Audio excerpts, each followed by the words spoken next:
but maybe to share with you a few or one particular story that happened with me quite recently, and maybe the younger man is sitting in the audience right here, I don't know, but I was at the Kotel one day. I'm there every Wednesday afternoon. The Kotel Institute asked me if I would continue Eli's legacy, and I jumped at the opportunity so long as it didn't interfere too much with my parnasa, which is still running a financial practice in South Africa. And I was standing there one afternoon and not much was happening. And then a younger man, a young man, married man came over to me and he looked me straight in the eyes and he said to me, are you Eli's father? I said, yes. And I must say I'm used to that question because it happens quite regularly. And then he proceeded to tell me the following story, and I'll be brief, but he has sent it to me as an email, and he sent it to me with all the detail that he could remember.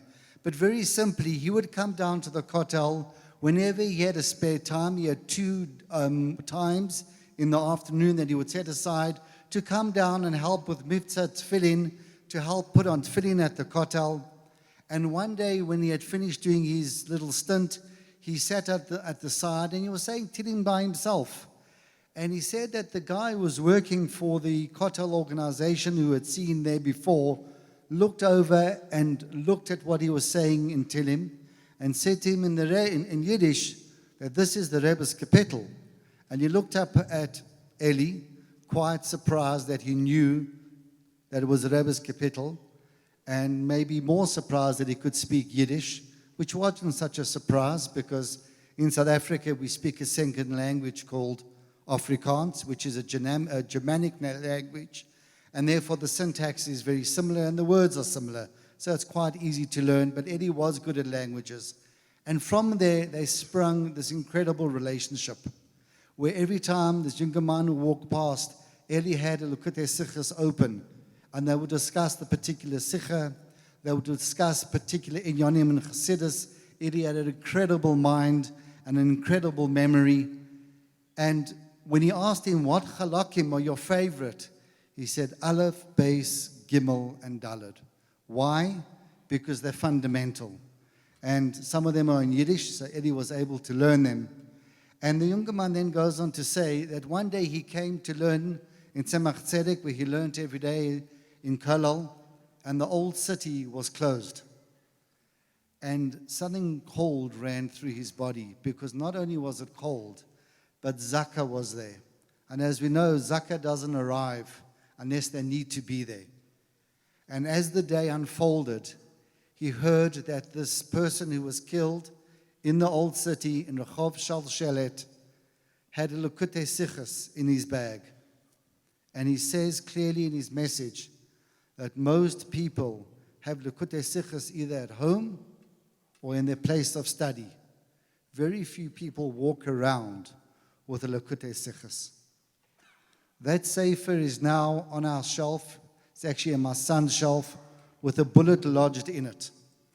So together with that sefer and his tefillin, those are the only two items that were not buried with him. The backpack itself had to be buried, but those two items were not buried. And the reason I tell the story is that most of us here, I see there's a lot of youngsters here, please God, you should have atzlacha in your learning, and you should take everything that you sit and you learn and you hear as a message, and to maybe share. When I was your age, I remember Avremel Fried came to South Africa. Maybe I was a bit younger, I was in high school, and he was standing by the Aron Kodesh, and we were sitting on the floor, and he said to us, these are golden years. You've got not a worry in the world.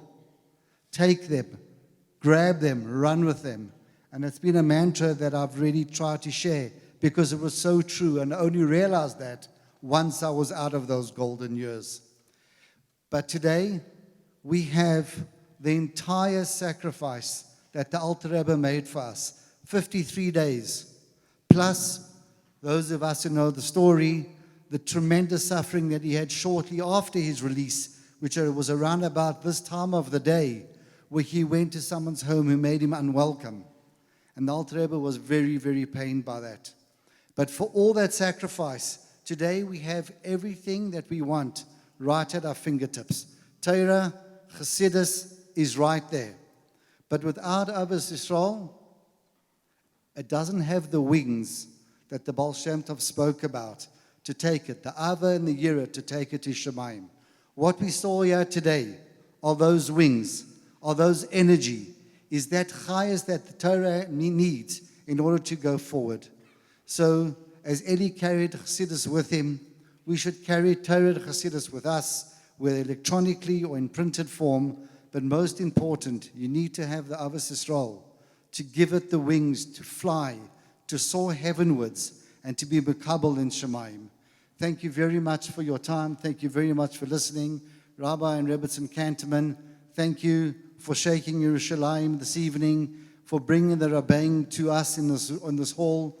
And Rabbi Shochat, that's our Rav in South Africa, Rabbi Jacobson, thank you for bringing Torah into everybody's home, into everybody's car, into everybody's life in a real and tangible way that we can understand it, we can learn it, and we can internalize it. Good Yom Tov.